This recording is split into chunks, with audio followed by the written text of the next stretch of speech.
Purihin po ang Panginoon. Magandang umaga po sa inyong lahat. At tayo po ngayon, mga kapatid, ay muling nagkasama-sama sa pag-aaral po ng salita ng Panginoon. Bago po tayo magpasimula, tayo po muna ay dumako sa isang maikling panalangin. Ama, nagpapasalamat kami sapagkat ikaw ang pinagmumula ng lahat ng biyaya, ng kalakasan, karunungan, kapangyarihan. Sa iyo nagmumula ang aming hininga. Ikaw, Panginoon, ang aming kinabukasan. Ikaw ang aming kalakasan, ang aming kapayapaan at kapanatagan.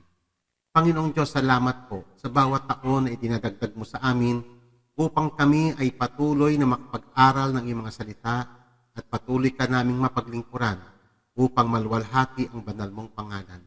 Sa araw po na ito, Ama, kami po ay muli mong tunghayan at samahan at turuan, O Lord, sa pamamagitan ng iyong mga banal na salita. Ama, we worship you, Father God, sa iyong katapatan sa aming buhay at sa patuloy mong pag-sustain sa aming lahat. Pagpalain po ang banal mong pangalan. In Jesus' name we pray. Amen. Purihin ang Panginoon. Sa araw po na ito, mga kapatid, ang ating pong paksa ay patungkol po sa the year of the Lord. Next week po ay panibagong taon na naman na ibinigay ng Panginoon sa atin. Year 2021. Ang buong mundo ay muling magse-celebrate sa pamamagitan ng mga paputok, sa pag-welcome nila, sila ay nag-iingay at sila po ay nagdiriwang. At ang karamihan po na nakabalot po o nakapaligid dito po sa tinatawag na New Year celebration ay usually mga meaningless na mga pamamaraan tulad po ng mga tradisyon, mga paniniwala, mga pamahiin, na may swerte daw darating kung ikaw ay may iba't ibang uri ng mga prutas o yung mga paputok sa paniniwala na maitataboy ang mga masamang elemento. Pero ang lahat ng iyon, mga kapatid, ay meaningless. Lahat po ng iyon ay walang katotohanan. Kinakailangan, mga kapatid, makita po natin ang katotohanan na nakapaloob sa bawat taon. Mga kapatid, tatandaan po natin, mga kapatid, ang Panginoon ng lahat ng panahon. Ang bawat taon na dumarating, mga kapatid, sa atin ay sa Panginoon. Mahalaga na makita po natin ang perspektibang ito sa larangan po ng Ebanghelyo ng Panginoon. Pag-aralan po natin, mga kapatid, ang dating system na itinatag ng mga unang tao. Ngayon, tignan po natin dito po sa chart na ito. Ang tawag po nila doon po sa year na bago ipinanganak ang Panginoong Hesus ay tinatawag nilang BCE or Before Common Era o mas kilala po sa katawagang BC or Before Christ. At ang lahat naman po ng mga taon after po ng kapanganakan o yung existence ng ating Panginoong Hesus sa ibabaw ng lupa ay tinatawag naman po nilang Common Era or AD, Anno Domini. Ano pong ibig sabihin ng Anno Domini? In the year of the Lord. Kunyari, ngayon po, year 2021 na. So, yan po ay in the year of the Lord 2021 or AD 2021. Yan po ang katawagan sapagkat ito po ay naitatag na sa mahabang panahon. Kung napapansin niyo po sa dating system po na tinatag ng mga tao noong unang panahon, si Kristo po ang pinakasentro ng lahat ng mga panahon. Siya po yung pinaka-turning point ng history. At mahalaga na makita po natin ang mga katotohanan ito sa ating buhay bilang mga mananampalataya, mga kapatid. The account of our Lord's birth gives us the story of the world's most glorious event and its greatest invasion. Mahalaga po, mga kapatid, na makita po natin ito. Na yung advent o yung first advent ng ating Panginoong Hesus, yung kanyang kapanganakan o yung tinatawag nating incarnation at yung pagkakatawang tao niya, yun po ay isang glorious event sa kasaysayan ng tao. Sapagkat ito po, hindi lamang po baby, hindi po isang ordinaryong baby yung dumating. Ang dumating po, ang ipinanganak po, ay isang hari. Hari ng mga hari. At ito po yung pinakaabang-abangan ng lahat ng prophecies in the Old Testament. Yung kapanganakan ng ating Panginoong Hesus. Sapagkat ito po ang magiging turning point ng ating history. At sa karamihan naman po mga kapatid, ito po ang araw na to, kaya po sineselebrate ang lahat ng halos ng mga tao sa buong daigdig. Sapagkat ito po ay isang internal testimony na ang araw na to ay mahalaga. Yung tinatawag po nating araw ng Kapaskuhan. So ngayon mga kapatid, ito po ay isang significant event. Sapagkat mga kapatid, this is the greatest invasion na nangyari sa balat ng lupa.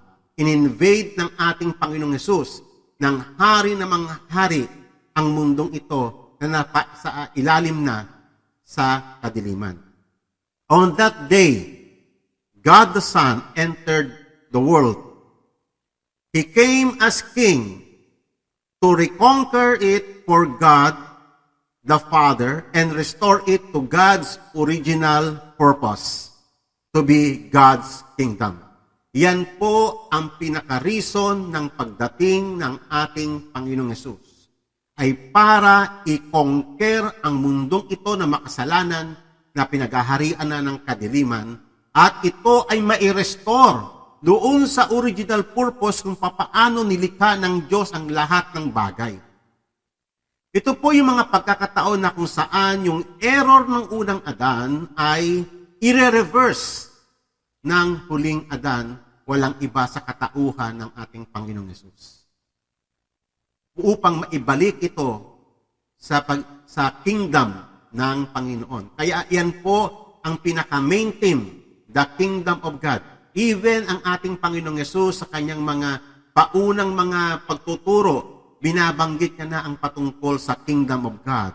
Ang mga apostles, sila John the Baptist, kaya nga kahit na sa may Book of Acts, ang tema po is the kingdom of God, sapagkat iyan po ang pinakamahalagang mangyayari. At tayo po mga kapatid, iyan po ang ating pinaka-goal, ang mapasama sa paghahari ng Panginoon at maging kaisa tayo sa pagpapalaganap at pagkakatatag ng kaharian ng Diyos in every sphere of life sa mundong ito. Okay? So, He came with grace and healing. At nakita naman po natin yan. Talagang ang Panginoong Hesus, ipinakita niya kung gaano kalawak ang pag-ibig ng Panginoon, inabot niya kahit na tayong mga enemies. Punong-puno ng grace nung dumating ang Panginoong Hesus. At ang dami niyang pinagaling. At ito po ay isang magandang pagsasalarawan ng restoration na ginagawa ng Panginoong Hesus. Yung kanyang mga pagtuturo tungkol sa kaharian ng Panginoong Hesus, yung kanyang pagpapagaling, it's the picture of restoration of all things. To all who receive Him by faith. Pero doon naman sa mga nag-resist sa kanyang authority, He come in judgment for those who resist His authority as King of Kings and Lord of Lords. Mahalaga na makita po natin ito mga kapatid. Kaya nga kung bakit tinawag na ang taon na ito, ang mga taong ito ay in the year of the Lord. That is a very significant description ng bawat taon. So ibig sabihin mga kapatid, ang bawat taon na dumarating ay hindi po yung, wag po nating katatakutan ang mga taon na darating. Ay naku, may mga pandemic, naku ay may mga gantong kaguluhan, naku maghahari na yung beast tulad ng paniniwala ng maraming mga Kristiyano. Wag po nating katakutan ang mga taon. Ang taong takot na harapin ang bawat taon na darating ay wala ring pinag-iba doon po sa mga hentil na walang paniniwala sa Panginoong Hesus. Nasa paniniwala sila nagpaputok para maitaboy yung mga masasamang elemento. Anong pagkakaiba ng isang Kristiyano na hindi niya rin naintindihan yung paghahari ng Panginoong Hesus? Dumating na po mga kapatid ang hari ng mga hari. Kinongker niya na po ang daigdig na to at siya po'y mananagumpay. Nung siya po ay umakyat sa langit at umupo sa kanan ng Ama, siya po ay naghahari na. Tapos na po ang labanan. Siya po'y mananagumpay na and He is reigning right now At iyan po ay malinaw sa mga talata ng Biblia. Amen. So, ang lahat ng taong ito, mga kapatid, buhat nung siya ipinanganak, ay taon para sa Panginoong Hesus.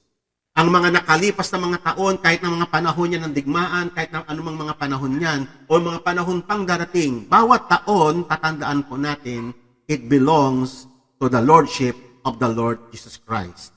Kaya nga po, maganda po na maalala natin, ito pong itinatag ng mga naunang mga tao. In the year of the Lord, Anno Domini, or AD. Okay, so, kaya mahalaga po yung incarnation ng ating Panginoong Hesus. The incarnation of Christ. Ito po ay nagdala ng great news of great joy. Ayon po sa announcement ng mga anghel nung ipinanganak ang Panginoong Hesus. Tignan niyo po, no, mga kapatid, grabe po yung celebration ng araw na yun. Yung tinatawag nating Kapaskuhan. Bagamat controversial sa ibang mga Kristiyano yung date, hindi po na po mahalaga yung date. Ang mahalaga, we commemorate tayong lahat. We commemorate na mayroong araw na kung saan ang Panginoong Yesus ay nagkatawang tao. Yun po yung ipinagdidiwang natin, not the exact date. Amen? So, ganun po dapat natin tinitignan. Sapagkat ang araw na ito, mga kapatid, ay hindi po simpleng bagay yung naganap. Ipinanganak po yung hari ng mga hari na magbabago ng lahat ng bagay at ang araw na to ay pinakaabang-abangan ng lahat ng mga anghel, lahat ng mga propeta in the past, yung advent ng araw na to na kung saan ay ire-reverse na ang lahat ng bagay. Amen. Yun po yung ipinagdidiwang sa araw na yun. This is a very significant day. The incarnation of Jesus Christ. O yung tinatawag natin Christmas. Amen. So, tingnan niyo po yung sinabi ng mga anghel sa Luke chapter 2. But the angel said to them, sa mga shepherds on the field, do not be afraid, for behold, I bring you good news of great joy. Bakit po good news of great joy?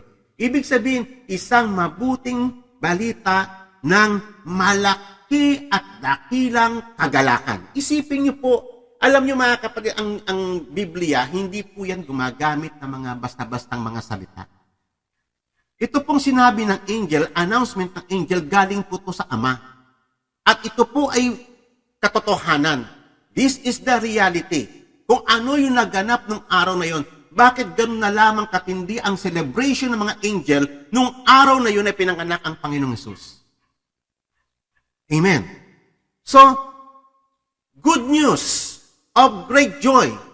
Ang sinasabi ng mga anghel, magdiwang kayo, kayong mga tao sa balat ng lupa, magdiwang kayo sapagkat sa araw na to ay dumating ang mabuting balita na magdudulot ng napakalaking kagalakan sa lahat ng tao. Isipin niyo po yung announcement na yan. Grabe po yung araw na to. Which will be for all the people, for today, in the city of David, there has been born for you a Savior who is Christ the Lord. This will be a sign for you. You will find a baby wrapped in cloths and lying in a manger. And suddenly, there appeared with angel a multitude of the heavenly host praising God. Isipin niyo po, no, grabe. Kung yung langit nga ang tindi ng celebration, nag-awitan ang lahat ng mga anghel dahil sa dakilang araw na ito. Kaya nga mga kapatid, hindi nyo napapansin, bakit kaya ang lahat ng tao sa buong daigdig, even yung mga pagan, alam nyo ba, even yung mga atheist, even yung mga Muslim ay nagse-celebrate ng Christmas? Isipin nyo po yun. Nung napunta ako ng Qatar, naalala ko, pati, alam nyo ba, ang Muslim, they are trying to replace everything Christian. Pero, nung napansin ko nung ako nasa Qatar, napansin ko, pag Christmas, may Christmas vacation din sila. Nakik-Christmas din sila sa mga Christian. Nakita niyo mga kapatid, bagamat dinidinay lang na sa puso nila, pero alam nila na mayroong araw na yon, sapagkat iyon ay patotoo ng banal na Espiritu na ang araw na yon ay dakila. Inaalaala ng lahat ng tao sa buong mundo na ang araw na yun ay dakila. Kalimutan na natin yung specific date. Amen. Pero ito po ay mga kapatid, ay isang internal testimony na hindi mo kayang iwasan. Ang buong daigdig ay nagdidiwang bilang pagsang-ayon na merong kaganapang naganap sa mga panahong ito ng isang dakilang araw at ito ang pagkakatawang tao ng ating Panginoong Hesus. Amen. A multitude of heavenly hosts praising God and saying, "Glory to God in the highest, and on earth, peace among men with whom He is pleased." Nakita niyo po? Ito po yung araw na kung saan ang Panginoong, ang ating Ama, ay talagang pati siya, galak na galak siya. At ipinakita ito sa mga mensahe ng mga anghel kung gaano kagalak ang ating triune God sa araw na ito. Kaya nga sabi ng mga anghel, purihin ang Panginoon, luwalatiin ang Diyos sa katastaasan at sa earth. Sumaatin ang kapayapaan sapagkat kinalugdan tayo ng Panginoon dahil sa pagdating o yung kapanganakan o yung pagkakatawang tao ng ating Panginoong Hesus. Sapagkat ang kapanganakan ng ating Panginoong Hesus, it is the beginning of restoration of all things. Kaya dakila po yung araw na yan. Amen po ba? Dakila po yan. At hindi po yan kayang i-deny. Merong internal testimony that even Christians, bagamat at I respect yung mga paniniwala ng ibang mga kapatid natin na kasi nga dahil nga sa noong unang panahon, naunahan kasi tayo ng mga may nagtuturo o na pagan yung mga Christmas celebration. Ako po, hindi ko po tinatawaran sapagkat once upon a time, ako rin po, ganun din po yung aking pananaw. Pero dapat as nag-grow tayo sa maturity, mas tinitignan natin yung mga bagay sa perspective na ng gospel. Amen. So nakikita po natin kung gaano kahalaga ito. So tayo nga po ay nagse-celebrate ng Lord's Supper. Hindi na natin alam yung actually sa ibang mga religion nga they are trying to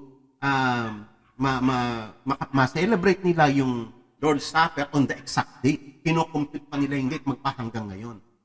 Pero yung date po ay hindi na po yun significant. Ang mahalaga, tayo ay merong celebration.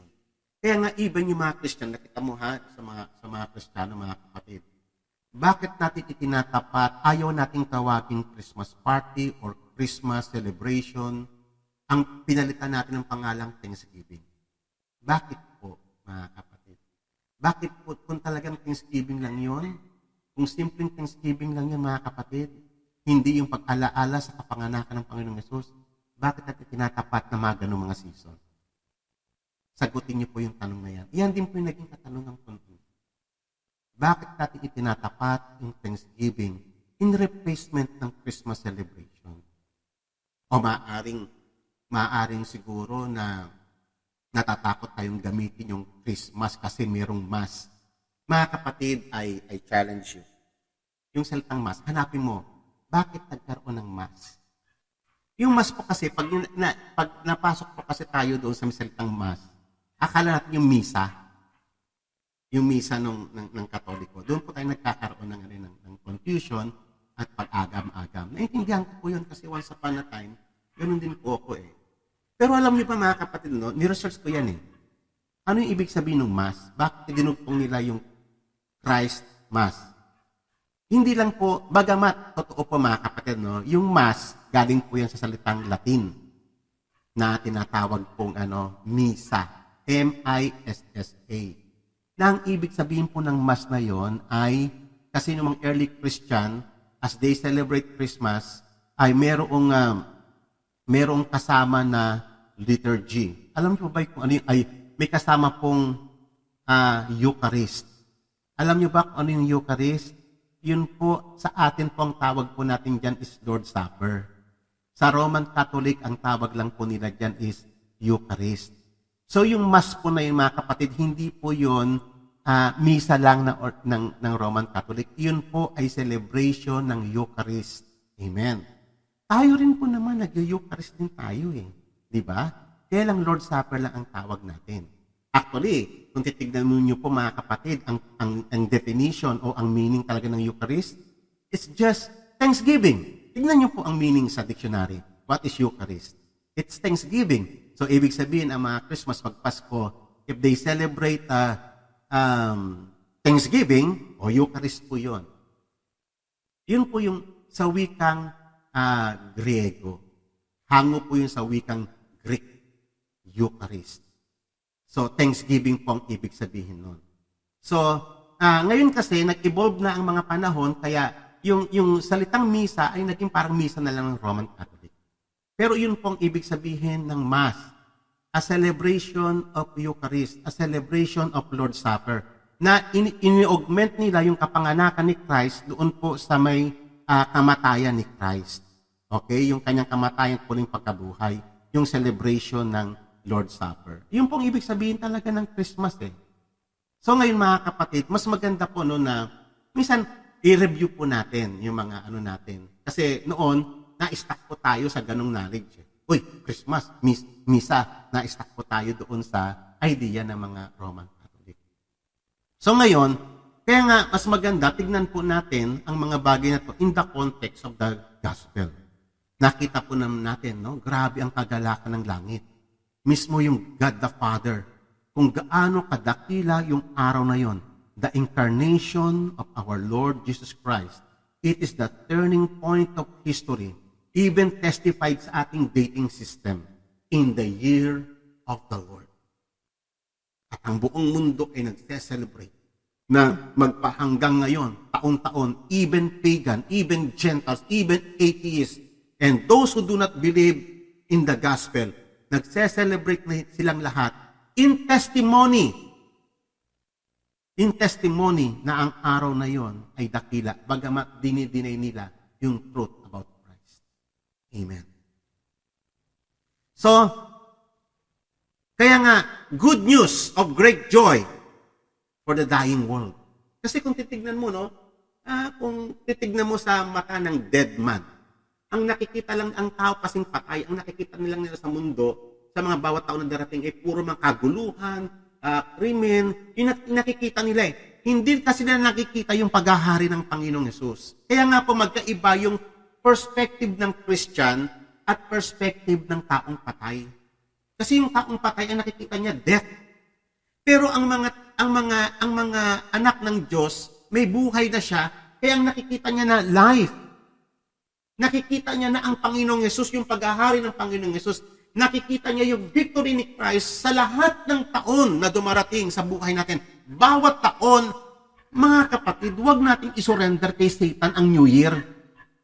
Alam niyo ba, kahit ako po nung unang early Christians po, ganun ang tingin ko na ginagamit kasi ng pagan yan, ng mga Chinese, yung mga puro traditions. Kaya, dahil nga yung mga paputok, alam naman natin meaningless yun. So tayo, parang nagkaroon tayo naging allergic tayo sa New Year celebration. No! Actually, we have to celebrate ang lahat ng taon sapagkat ang taon na to ay sa Panginoon. Amen. So, ang yung mensahe ng Panginoon ay message ng Panginoon in this dying world. This world is dying. Yan po ang katotohanan. Kitang-kita po natin ang nangyayari. Kaya nga mga kapatid, tignan niyo po ang record ng history. Dahil nga ang mga historian natin, they are not Christians, hindi na nakikita ang paghahari ni Christ sa history. They look at the history in the dead man's eyes. Kaya ang tingin nila sa nangyayari ay puro yung mga kaguluhan, mga digmaan, mga crisis, mga pandemic, ganoon nakikita nila mga kapatid. Kaya nga sa history natin, the history of the world is a record of perpetual human crisis. Makinig ka ng radyo, manood ka ng TV, basa ka ng periodiko, puro yung mga kaguluhan ang nakikita natin. Wala nakakita mga kapatid doon sa paghahari ng Panginoong Yesus. Kasi kita ninyo sa mundong ito, lagi ang ating gobyerno, ang buong mundo, ang bukang bibig niyan kapayapaan. Bawat isa, na isang kapayapaan, even yung mga ungodly, Even yung mga atheists, even yung mga hindi naniniwala sa Diyos, even yung mga hindi Christians, lahat ng tao, they want peace. Pero bakit, ang tanong, bakit napakahirap kamtan yung kapayapaan? Bakit napakahirap na ma-achieve yung peace? Despite ng effort ng United Nations, ng lahat ng bawat gobyerno, sa atin na nga lang yung effort ng government magkaroon ng kapayapaan sa mga NPA, sa iba't iba pang mga rebelde. At bawat tahanan, bawat community, we want peace. Pero bakit ang tanong dito mga kapatid? Bakit napakahirap makamtan yung kapayapaan? Tingnan niyo po yung record. Over the last 3,500 years of history, nations have signed 8,000 peace treaties. More than na ngayon. Ang dami ng pinirmahan ng mga peace treaties. More than 8,000. And have brokenly nearly all of them. Halos lahat ng iyon, walang nangyari. Lahat ng mga peace treaties na iyon. Yet deep inside of every human heart is the longing for peace, justice, and rest. Gusto natin magkaroon ng kapayapaan sa digmaan, kapayapaan sa kaguluhan, kapayapaan sa mga civil unrest, etc., etc. Pero bakit napakahirap? Bakit napakailap ng kapayapaan? Kasi ito po ang testimony ng Biblia. Sabi ng Panginoon sa Isaiah 48, "There is no peace, says the Lord, for the wicked." Amen. Ang kapayapaan ay nakakamtan lamang ng mga nasa Panginoon. May kapayapaan tayo tuwing dumarating ang bawat taon. Nakikita man natin yung mga pandemic, nakikita man natin yung crisis, nakikita man natin lahat ng kaguluhan sa ating paligid. Sabi nga ng Salmo, 1,000 may fall at your side and 10,000 at your right hand, but it will not approach you. You will only look on with your eyes and see the recompense of the wicked. Hindi yun po para sa atin. Yan po ay para sa wicked. Kaya nga, we have to see things in the eyes of God. Hindi po sa eyes ng dead men. Mahalaga po ito mga kapatid. Sa mundong ito, kaya mahirap kasi ayaw nila sa paghahari ng Panginoong Yesus. Kaya wala silang kapayapaan. Kahit anong effort na gagawin nila, mapuprostrate lang sila ang bawat bansa na ayaw pasakop sa paghahari ng Panginoong Yesus. But the wicked are like the tossing sea, for it cannot be quiet. Kita niyo yung testimony ng Panginoon? Hindi sila matatahimik. As its water tossed up refuse and mud, sa halip na kapayapaan ang nais nila, ang bumabalik sa kanila, mga dumi at mga putik ang bumabalandra sa kanila. There is no peace, says my God, for the wicked. Amen. We have to understand this. Kaya ganito kagulo ang ating mundo. Ang reason, dahil ayaw nila sa paghahari ng Panginoong Yesus. Paintindihan po natin mamaya yan sa mga talata ng Panginoon. Kaya nga, the incarnation of our Lord Jesus Christ ay nagdala sa mundong ito ng good news of great joy sa dying world na to. Amen? For unto us a child is born. Unto us a child is given. And the government shall be upon his shoulder. Amen. So, lahat ng mga bansa, lahat ng mga tao, ethnic, tribe, group, every tongue, na ayaw pasakop sa paghahari ng Panginoong Yesus, ayaw pasakop sa kanyang government, ay magpapatuloy ang kawalan ng kapayapaan, injustices, chaos, maghahari yun sa kanila. Pero sa mga anak ng Diyos, iba po ang kwento, sapagkat tayo po ay nagpailalim sa paghahari ng ating Panginoong Yesus. The government shall be upon his shoulder, and his name shall be called Wonderful, Counselor, the Mighty God, the Everlasting Father, the Prince of Peace. Amen. Ang paghahari ng Panginoong Yesus ay nagdadala ng kapayapaan sa lahat na nagpapasakop sa Kanya. Of the increase of His government and peace, there shall be no end. So nakita niyo po mga kapatid, ang paghahari ng Panginoon ay patuloy nag-increase sa kanyang paghahari ang kapayapaan. Pati ang kanyang government ay nag-increase. Naalala niyo po nung unang Naalala niyo po yung parable na ibinigay ng Panginoong Jesus tungkol sa mustard seed in comparison sa kingdom of God. Na yung kanyang daw paghahari ay katulad lamang sa mustard seed. Nag-umpisa na maliit, insignificant, hindi pinapansin ng mga tao. Pero ito'y palaki ng palaki, palaki ng palaki, ng palaki ng palaki. Samantalang yung kingdom of men, paliit ng paliit, paliit siya ng paliit, paliit ng paliit. Pero ang kingdom ng Panginoon, palaki ng palaki. Mga kapatid, dapat tinitignan po natin ang katotohanan ito sa mga kaganapan sa ating mga panahon at sa mga panahon pang darating. Ganun po natin tignan ang history. Buhat ng dumating ang Panginoong Yesus, tuloy-tuloy ang kanyang paghahari, nag-i-increase at patuloy pang mag-i-increase hanggang sa ang buong daigdig ay pinaghaharian ng Panginoong Yesus. And that is the only hope of every nation. Yung paghahari ng Panginoong Yesus. Sapagkat yung paghahari ng Panginoong Yesus ang makapagdadala lamang ng totoong kapayapaan sa mundong ito na walang kapayapaan. Amen. So mahalagang maintindihan po natin ito po mga propesiya ng Panginoon. Napakaganda po ng Isaiah 61. Sapagkat dito po tangkita po natin kung ano po yung mabuting balita na sinasabi po ng mga anghel sa announcement niya sa mga shepherd. Sabi po ng verse 1. The Spirit of the Lord God is upon me, because the Lord has anointed me to bring good news to the afflicted. He sent me to bind up the brokenhearted, to proclaim liberty to captives and freedom to prisoners, to proclaim the favorable year of the Lord and the day of vengeance of our God, to comfort all who mourn. Mga kapatid, pamilyar po kayo sa verse na to. Ito po yung unang statement nung si Jesus po ay pumunta sa isang sinagoga at binuksan niya ang scriptures. Ito po specifically ang kanyang binasa at pagkatapos niyo, ito po ang kanyang comment.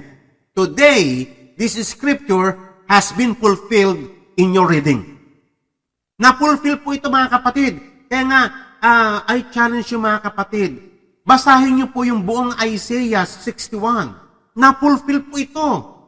Mula po nung siya ay dumating, magpahanggang ngayon at patuloy hanggang sa kanyang muling pagbabalik, naganap po ito. Ito po yung good news na sinasabi ng mga anghel na dumating yung good news of great joy para sa mundong ito na nagpe-perish.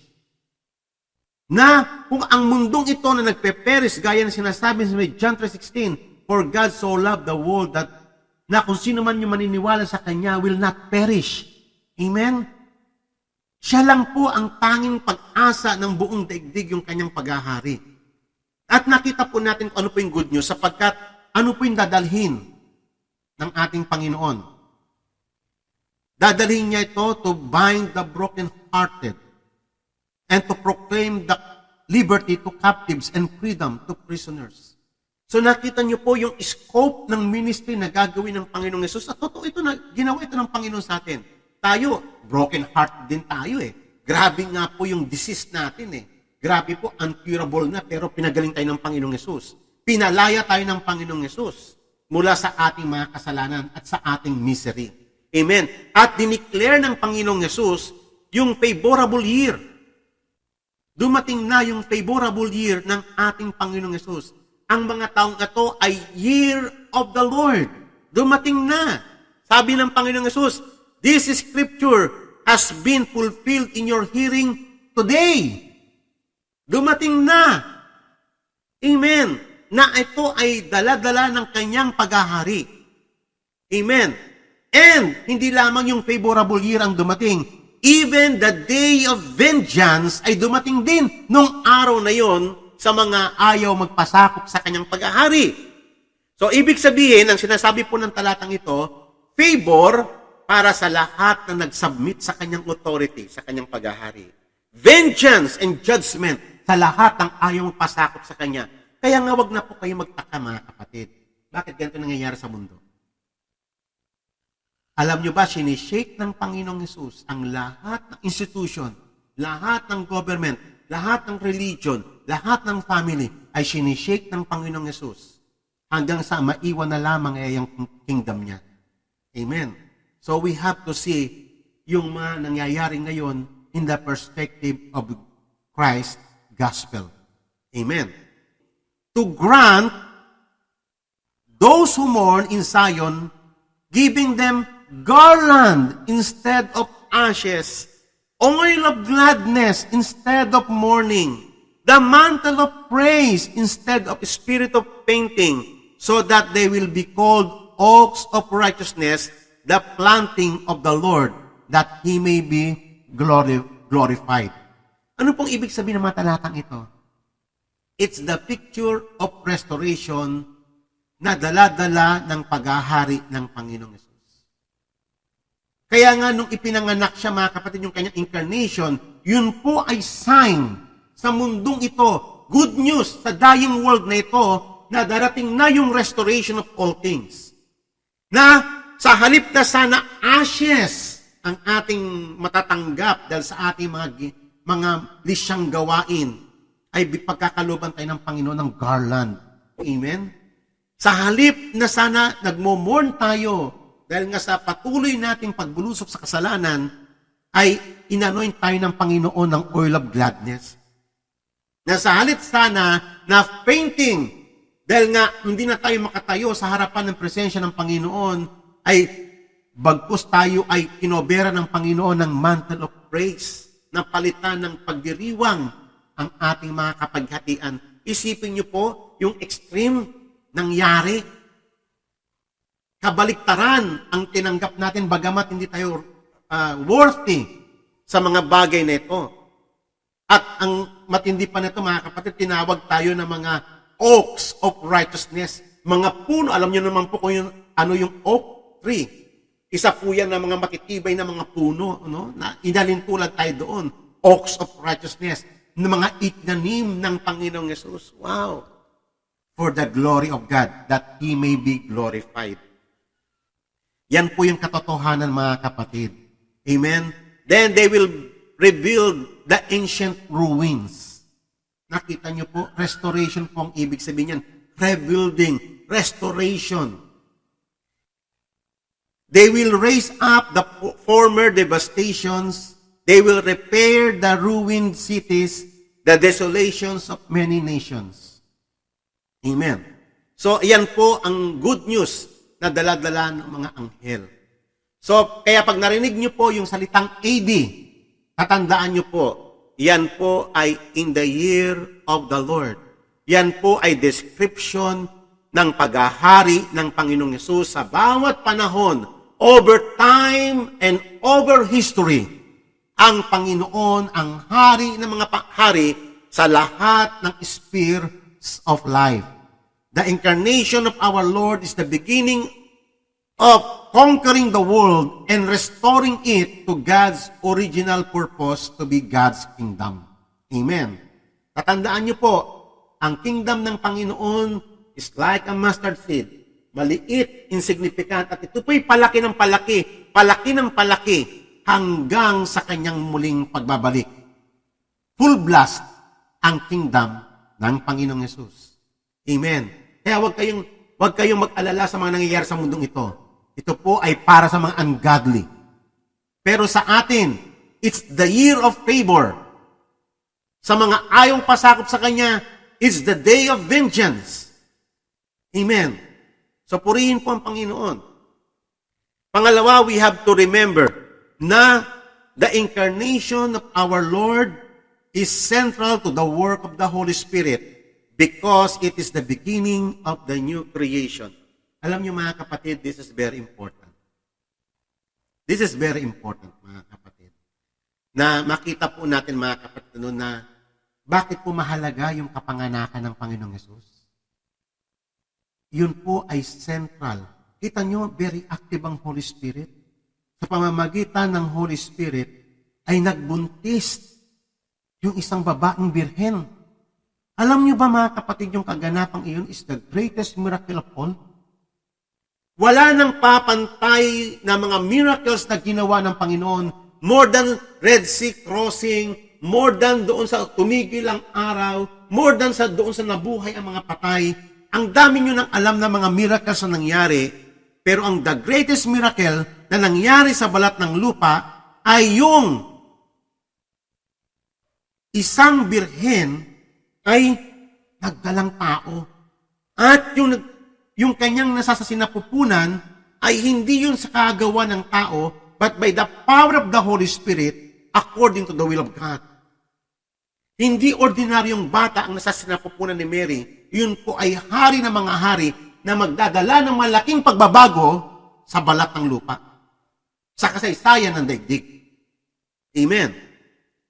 So ngayon mga kapatid, tatandaan po natin, the miraculous conception is the greatest miracle the world has ever seen. Hindi po yung kapanganakan. Yung kapanganakan is ordinary. Nanganak lang siya. Ang miracle po ay nangyari doon sa nag-conceive ang babaeng birhen. Ayon sa propesiya ng Panginoong Yesus. Paano nga naman magbubuntis ang isang birhen? Ha? Mga kapatid, yun pa nga lang, malaki ng problema. Pangalawa, papaano yung Diyos? Yung Diyos, nagkatawang tao na sa sinapupunan sa kapangyarihan ng banal na Espiritu Santo. Isipin niyo po yun. That is the greatest miracle because the Holy Spirit giving birth to the new creation through the incarnation of Jesus Christ. Mga kapatid, this is very, very important na maintindihan natin. Bakit significant ang araw ng Pasko? Sapagkat that is the beginning of the work of the Holy Spirit sa new creation. Alam naman po natin mga kapatid, lahat tayo ay na-born again because of regeneration. Amen.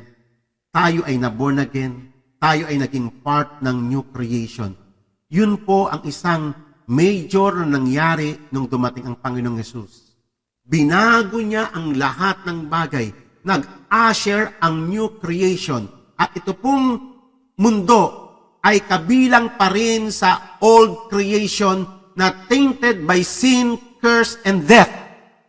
Kaya nga ang nakikita po natin sa mundong ito, yung sin, curse, and death, yan po ay present. Kitang-kita niyo po sa ating paligid. Kaya nga, huwag kayong sumabay doon mga kapatid. Tayo po na mga tinawag ng Panginoon ay lumakad sa new creation na kung saan wala na ang kasalanan, kung saan ang buhay ay naghahari na, at kung saan ang Panginoong Yesus ang hari sa ating kalagitnaan. That is the new creation. Kung saan ang blessings ay nag-overflow, kung saan ang favor of the Lord ay nag-overflow in the new creation. Nag-start na po kapatid ang new creation. Amen. At yung kapanganakan ni Jesus is the beginning, sign of the new creation. Biro nyo miracle yon? Miraculous birth. Miraculous conception. Miraculous generation. At iyon po ang sign ng ating regeneration. Yan po yung ating pong regeneration is the second greatest miracle. Ang first greatest miracle ay yung miraculous conception ng ating Panginoong Yesus. The second greatest miracle ay yung tayo ay na-regenerate because nung miraculous conception na yun ng ating Panginoong Yesus. Kaya nga po, dakila po yung araw ng Kapaskuhan. Amen. Dakila po yung araw na yun. So, kaya nga mga kapatid na we have to understand this. Because of the Holy Spirit, because the Holy Spirit giving birth to the new creation through the incarnation of Christ. Gaya po ng sinasabi sa 2 Corinthians 5:17. Therefore, if anyone is in Christ, what? He is a new creation. Creature. All things have passed away, behold, all things become new. At lahat tayo ay witness dito sa gawaan ng Holy Spirit. Ang atin pong pagiging born again, hindi po tayo ang nag-born again sa ating mga sarili. It is the work of the Holy Spirit as promise of God. At ang umpisa po nun ay yung miraculous conception ng ating Panginoong Yesus kung papaanong mahimala na nagkatawang tao, nagbuntis ang isang binhen. Tayo rin po ay isang napakalaking himala. Isipin mo, isang sinner, isang taong patay sa kasalanan, isang taong kalaban ng Diyos. How come na nabago ang lahat. Nagkaroon tayo ng consciousness sa Panginoong Diyos. Natuto tayong manalangin, lumambot ang puso natin, natuto tayong gumawa ng mga mabuting bagay, at natuto tayong tumalikod sa lahat ng ating gawa. Trabaho ba natin yan? No. It is the work of the Holy Spirit. It's the greatest miracle na nangyari sa ating buhay. Kung papaanong greatest miracle yung nangyari sa kapanganakan ng Panginoong Yesus, sa kanyang conception, kay Mary, tayo, greatest miracle yun, mga kapatid. It is the wondrous work of the Holy Spirit. Kung papaano ang Holy Spirit ay nag-work miraculously doon sa may mundo nung upon creation. Nagkaroon ng lahat ng bagay na isa katuparan sa pamamagitan ng banal na Espiritu. Yun po yung kauna-unahan na miracle no, na naganap. Pero pinakadakilang miracle ay yung nagbuntis, na incarnate ang Son of God sa isang mortal na tao, sa isang enemy of God. Amen. As a token ng gagawin ng Panginoon na himala sa buhay ng lahat ng kanyang tatawagin, at kabilang tayong lahat doon, kapatid. Purihin ang Panginoon. The greatest miracle because of the miraculous birth, the miraculous conception ng ating Panginoong Yesus. Amen. Yun po ay sign ng new creation. The start of the beginning of all things.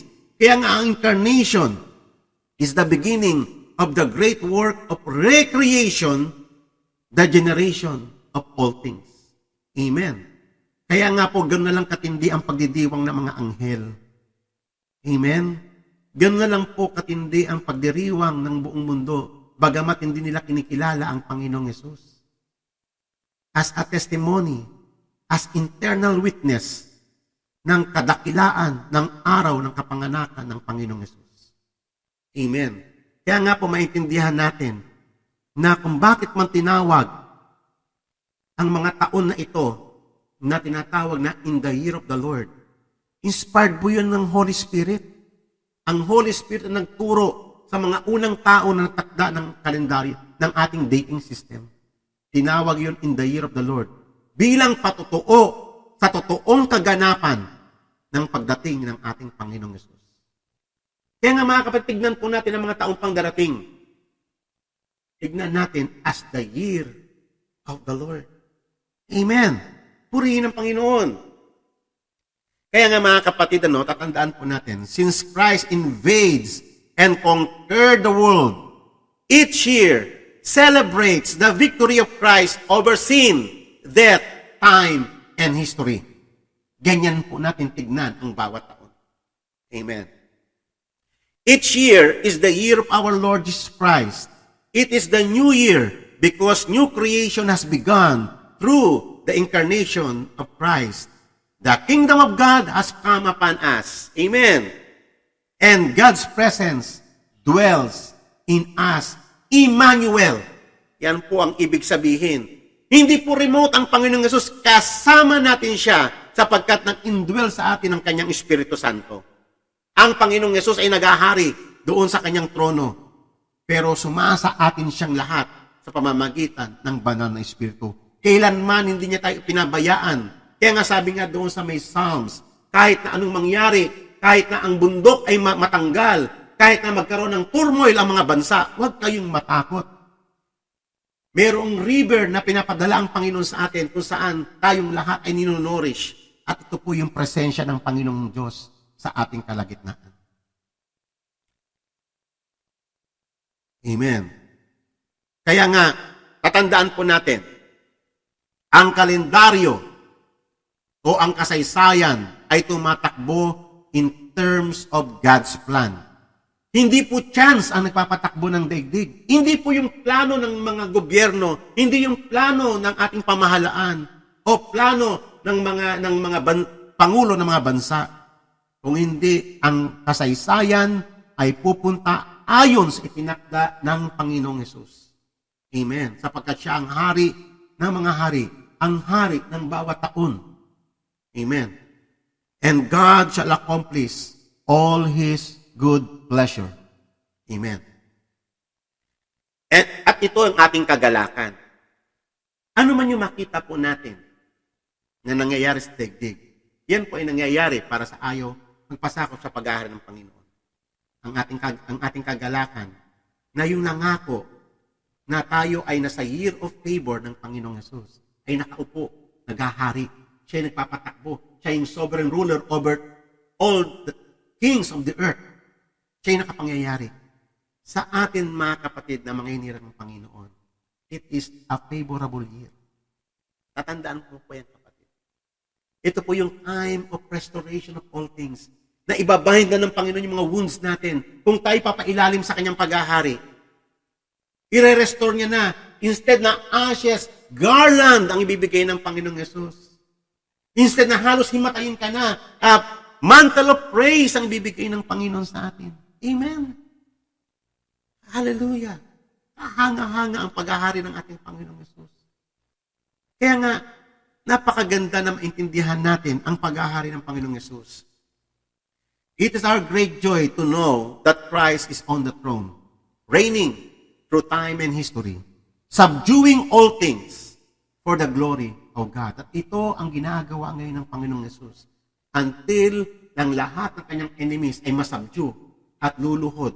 At ang pinakahuling enemies na kanyang paluluhurin sa kanyang muling pagbabalik, ang kamatayan. Kung saan ang kamatayan is totally reversed. At iyon po yung araw na pinakahihintay-hintay natin lahat, the Resurrection Day. Na yung kamatayan mismo ay yuyukod na sa Panginoong Yesus. Wala nang death ayon sa Ebanghelyo ng Panginoong Yesus.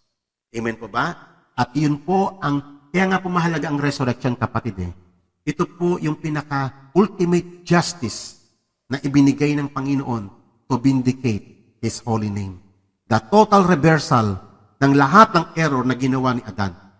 Amen? Sa kanyang pagbagsak sa kasalanan. At bilang pangwakas, mga kapatid, tayo po ay magbasa sa talatang ito ng 1 Corinthians 15 verses 24 to 25.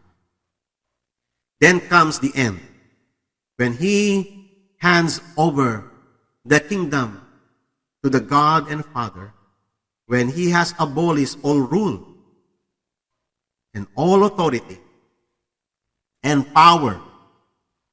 For He must reign until He has put all His enemies under His feet. The last enemy that will be abolished is death. Amen. Yan po ang ginagawa ng Panginoong Yesus. Pinapaluhod niya ang lahat ng kanyang enemy. Lahat ng pamahalaan na ayaw siyang kilalanin. Every knee bow down. Every tongue confess that Jesus Christ is Lord to the glory of the Father. Amen. Yan po ang ginagawa ng Panginoon ngayon. Sinishake niya ang lahat ng mga bansa, lahat ng mga relihiyon, lahat ng mga institusyon, lahat ng mga pamilya, lahat ng mga philosophy, lahat ng reasoning, lahat ng mga ginagalawan ng tao. Payuyukurin ng Panginoong Hesus sa kanyang paanan.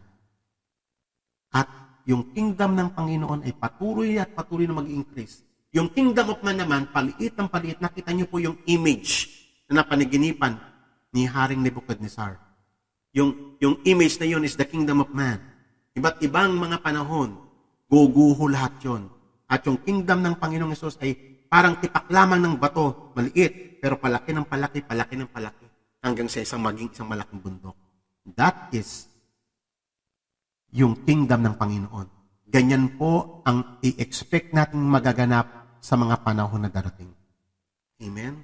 Marami po mga Kristiyano na natrap po sa ganitong paniniwala na kasi nabasa nila yung scriptures, yung sinabi ng Panginoong Hesus at sinabi ng mga apostol na ang huling panahon ay ang magiging palatandaan, pasama ng pasama, yung mga evil will become worse.